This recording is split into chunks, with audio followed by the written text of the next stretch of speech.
తెలుగు రాష్ట్రాల్లో బీజేపీ అధ్యక్షుల మార్పుకు రంగం సిద్ధమవుతోంది. ఇందుకోసం క్షేత్రస్థాయిలో బీజేపీ కంటే సమర్థంగా పనిచేసే ఆర్ఎస్ఎస్ నేతల అభిప్రాయాలను తీసుకునే ప్రక్రియ దాదాపుగా పూర్తయిందని చెబుతున్నారు. 4-5 రాష్ట్రాల గవర్నర్లతో పాటు రాష్ట్ర శాఖల అధ్యక్ష పదవులను వారం రోజుల్లో పూర్తి చేస్తారని చెబుతున్నారు. ఈ క్రమంలోనే ఏపీలో బీజేపీ అధ్యక్షుడు ఎవరన్న చర్చ కూడా ఊపందుకుంది. బీజేపీ భాగస్వామిగా ఉన్న కూటమి అధికారంలో ఉండటంతో ఆ పదవికి మంచి గిరాకీ ఏర్పడింది. ఎవరికి వారే తమ ప్రయత్నాలను కొనసాగిస్తున్నారు. ఏపీ బీజేపీ చీఫ్ గా పురంధేశ్వరిని నియమించి 2 సంవత్సరాలే అవుతుంది. మరో ఏడాది పాటు ఆమెను కొనసాగించే అవకాశం ఉన్నప్పటికీ అధిష్టానం అందుకు సుముఖంగా లేదు.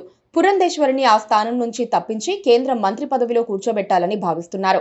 అందుకే మరో ఏడాది కొనసాగించాలని పురంధేశ్వరి కోరినా అందుకు అధిష్టానం ఒప్పుకోవటం లేదు. ఆమె స్థానంలో కొత్త వారిని నియమించబోతున్నారు. బీసీలు కానీ రెడ్లను కానీ ఆ పదవిలో కూర్చోబెట్టాలని ఒక వాదన ప్రచారంలో ఉంది. ఈ క్రమంలో ఉత్తరాంధ్రకు చెందిన మాజీ ఎమ్మెల్సీ పీవీఎస్ మాధవ్ కూడా రేస్లో ఉన్నట్లేనని చెబుతున్నారు. పైగా ఆయనకు మంచి ఇమేజ్ ఉంది.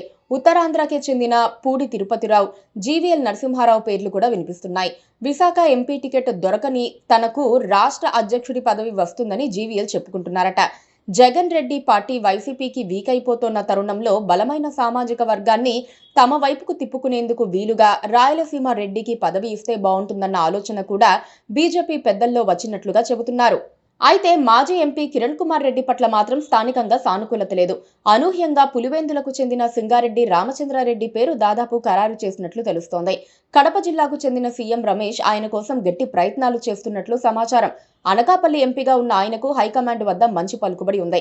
పైగా జగన్మోహన్ రెడ్డి సొంత నియోజకవర్గం కావడంతో హైకమాండ్ సైతం ఆమోదం ముద్ర వేసినట్లు తెలుస్తోంది.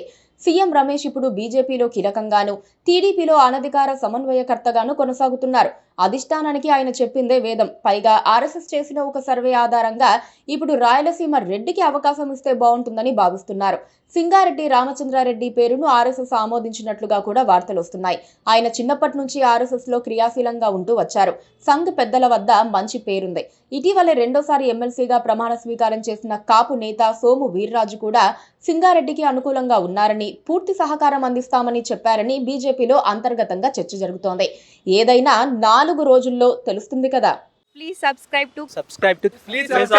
subscribe to KTV Telugu. KTV Telugu. KTV Telugu